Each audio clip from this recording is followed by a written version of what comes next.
Anyone who has known me since I was about 10 knows that I absolutely love children, especially babies. And because of this, I've always considered teaching or working with children in some other way to be a potential career. But aside from my natural instinct for working with children, I've also drawn inspiration from the life and work of educational innovator Maria Montessori. Montessori had a strong sense of service for others, broke down barriers for women, and left a lasting impact on how we think about the education of children. Through her life's work, she radically changed the way her society viewed children and established her own unique methods of teaching.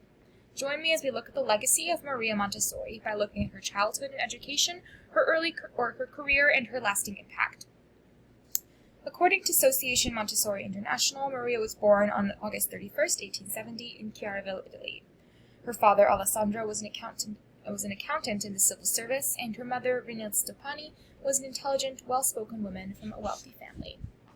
As a young child, Maria was a peacemaker. According to DailyMontessori.com, when her parents were having a heated argument, Maria would drag her chair between them, stand on it, grab their hands, and pull them together as tightly as she could, and this would calm them down. As a teenager, she was eager to learn and wanted to continue school past the usual age of 13 and become an engineer. Maria's mother was supportive of this, but her father was resistant.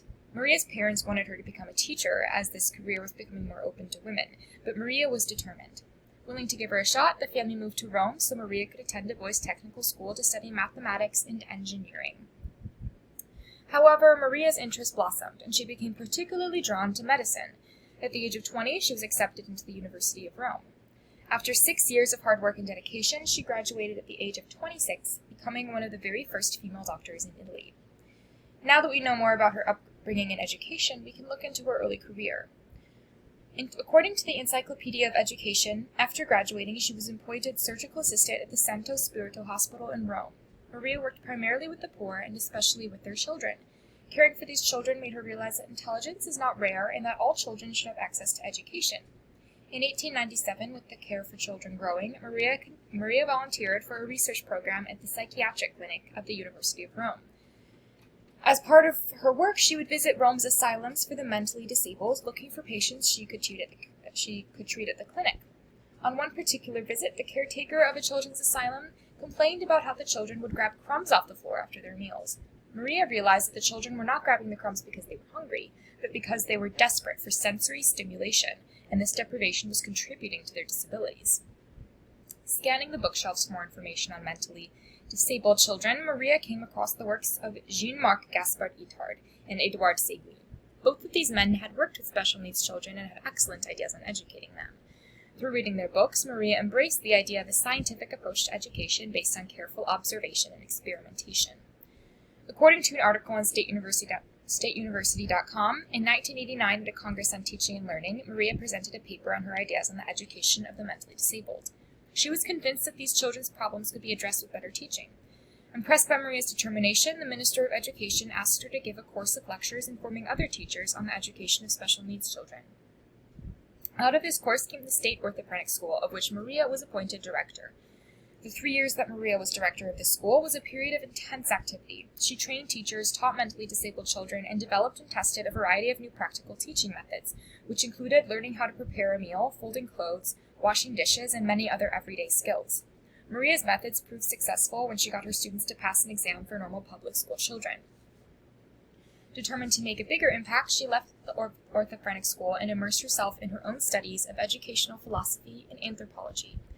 While continuing these studies, Maria began teaching at the University of Rome as professor of pedagogic anthropology, giving lectures on the education of children.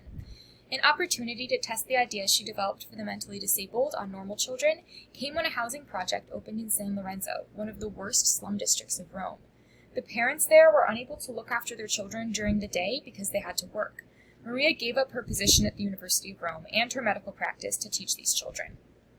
Almost all of Montessori methods were developed there.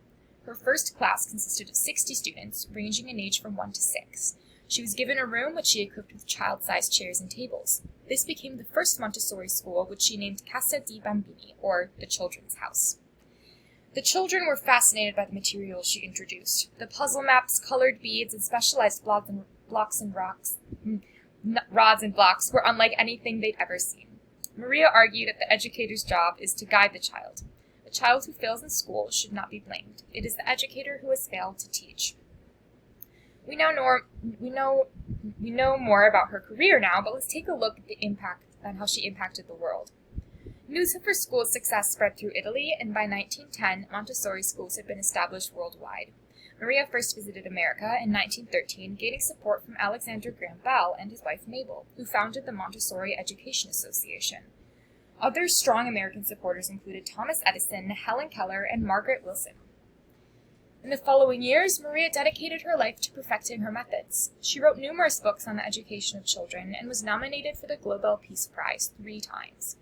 But sadly, Maria's fame didn't last long, and by the end of World War II, only a handful of Montessori schools remained open in the United States. Maria had traveled to India when hostilities between Italy and Great Britain broke out. She founded a series of teacher training courses there and lived in India for the remainder of the war. At war's end, she moved back to Europe, spending her final years in Amsterdam. Maria Montessori died peacefully on May 6, 1952, at the age of 82. During her lifetime, Maria was acknowledged as one of the world's leading educators. Here in the 21st century, educational psychologists consider her ideas to have been decades ahead of her time, and today nearly every classroom in the world has been touched by her methods. Maria Montessori has inspired me to work with and better understand children. I feel that her patience and understanding of children has helped me to do the same.